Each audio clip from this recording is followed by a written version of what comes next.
ajanottaja Ville näyttää kännykässä minulle vaimonsa kuvaa. Ihan nätti. Aikaa on kulunut 2 minuuttia.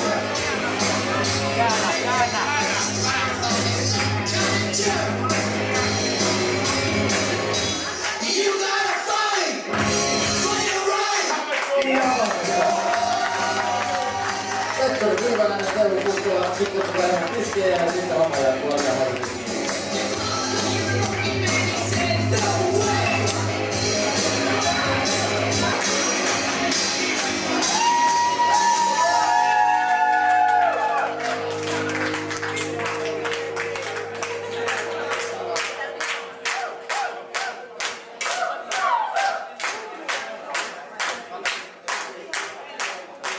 Ja niin sinne muutaman kolmoisalkoven kautta saadaan pikkuhiljaa juomaa shakeriin.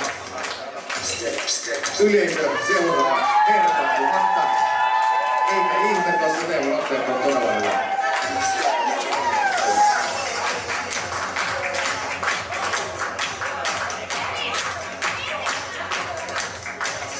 Aikaa on nyt käytetty 4 minuuttia.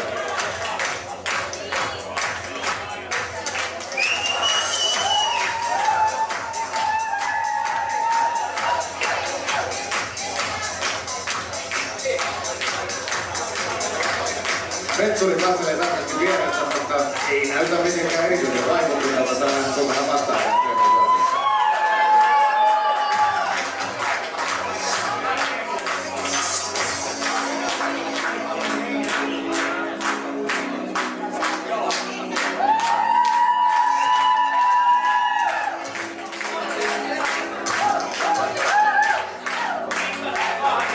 Menossa on viimeisen pyörähdyksen ja Teemu toivoo yleisöltä nyt isoa kannustusta.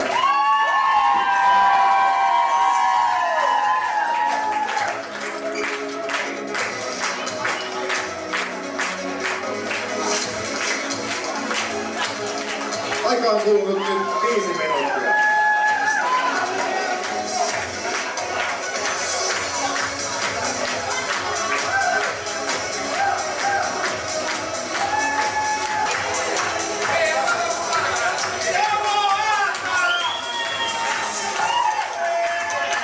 Metsonen taustajoukot pyytävät nyt ääntä, hyvät ihmiset.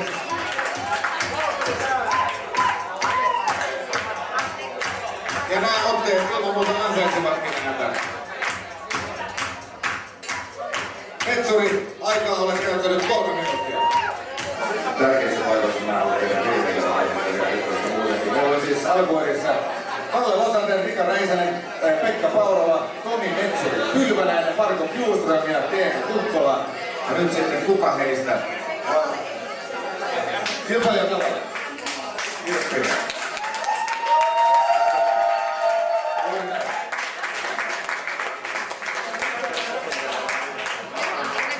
Hyvä yleisö, tässä on siis nämä kilpailijat.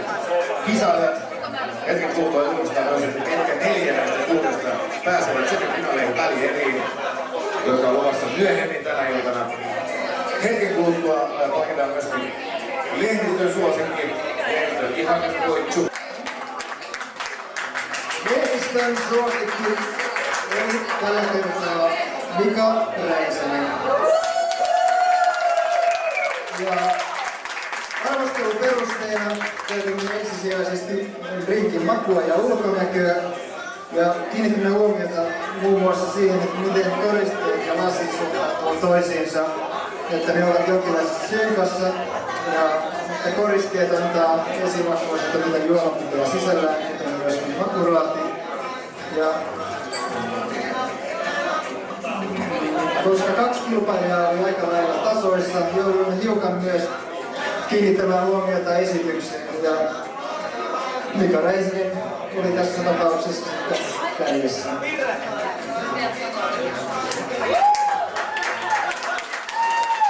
Leikittelyt ei ollut kerrottu etukäteen, että meidän pitää valita ihanne poitsu, mutta ihan miten kyllä sekin sitten nyt se menee ilmeisesti.